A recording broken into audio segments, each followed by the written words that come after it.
I was released September 1st, 2016.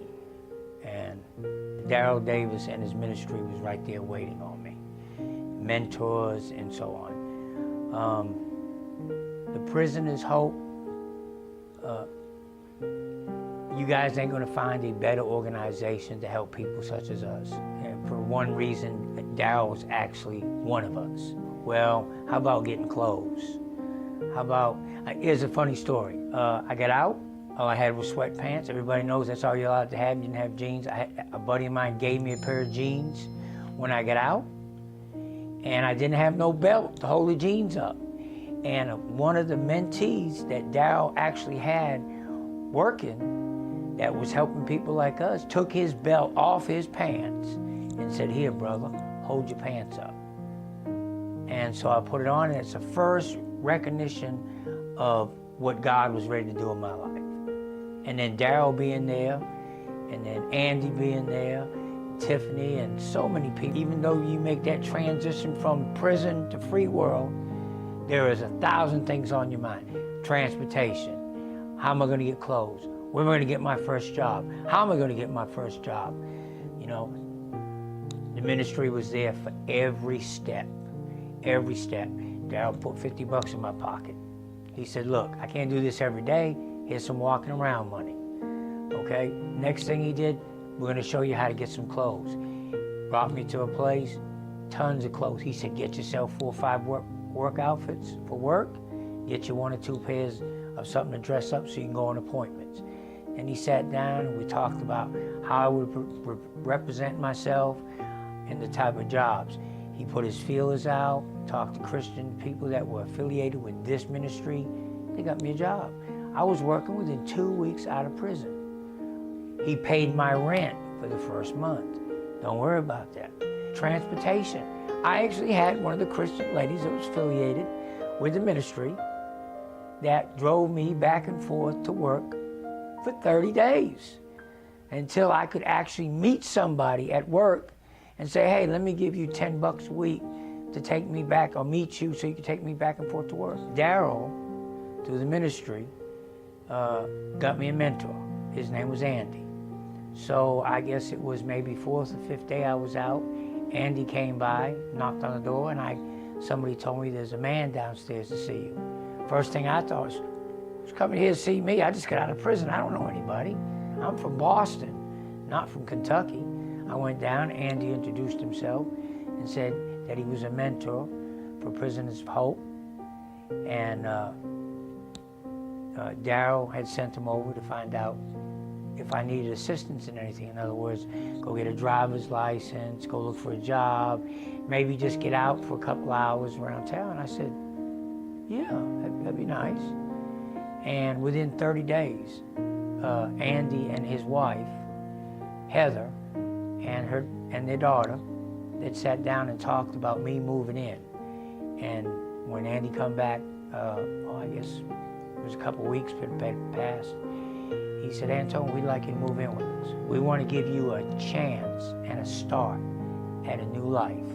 A lot of us don't understand the concept of a family, okay? We know a prison family, but I mean a family. A daughter, a grandmother, a father, a sister, a big brother. I had that. I had that for a year. I got to sit down at a table and we would say grace together. And I don't think their concept of what I was doing was something they really understood, but they listened to me so they could understand where I was coming from after being locked away. And I really believe that God was there showing me, this is what I'm going to give you back. This is what you've never had. This is something that you lack. This is something that I want all my children to see, love. And it was. All around the table was nothing but Christian love. I mean, it didn't matter if somebody did something good that day or bad. There was always somebody praising that person. Spiritually, I am a lot stronger than I was 2 years ago. Sometimes we do things in our past that haunt us. You know, we go through a lot of programs and they talk about gunny sacks and laying stuff down and giving it to God and letting God.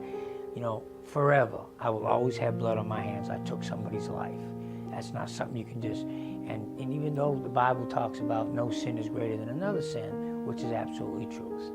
I mean, when you think about Christ being crucified on the cross and the thief and the murderer up there, the first one that he gives absolution to is the murderer, because the thief don't believe him. And to me, I think that is something I've been holding on to for many, many years. It just took me a while to really understand the depth and the meaning of what Christ meant. And what Christ really meant in my terms of understanding is that what he says is what he means.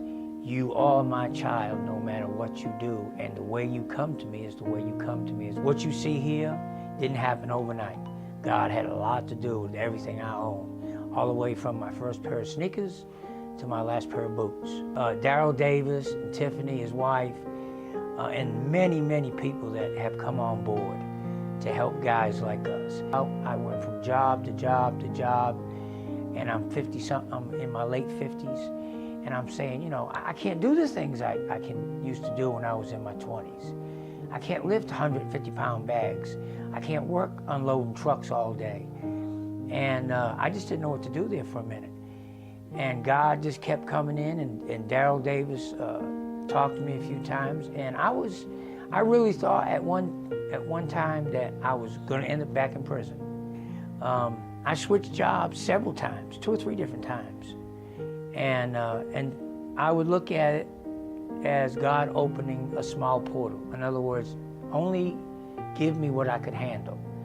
And I went from a $10, $11 job to a $12, $13 job to a job driving for a little bit, but it didn't pay very much.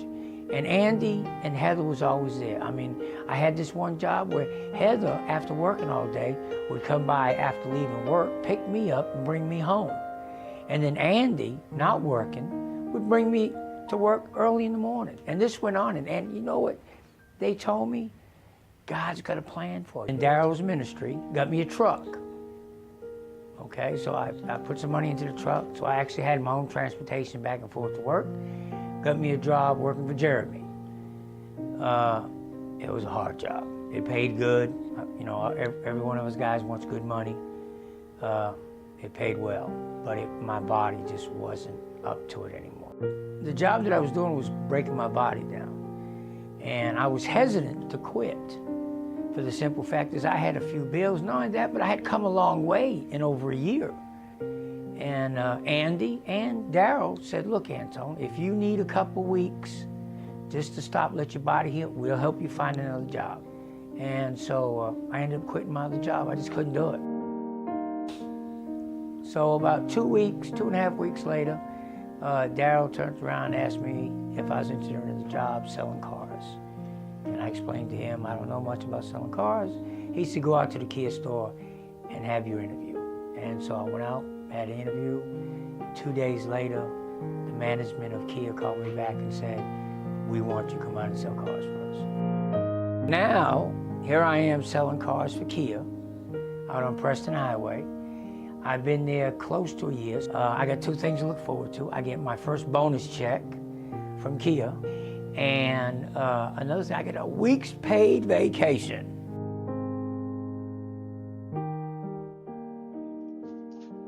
My name is Antone, and Prisoner's Hope gave my life a new beginning.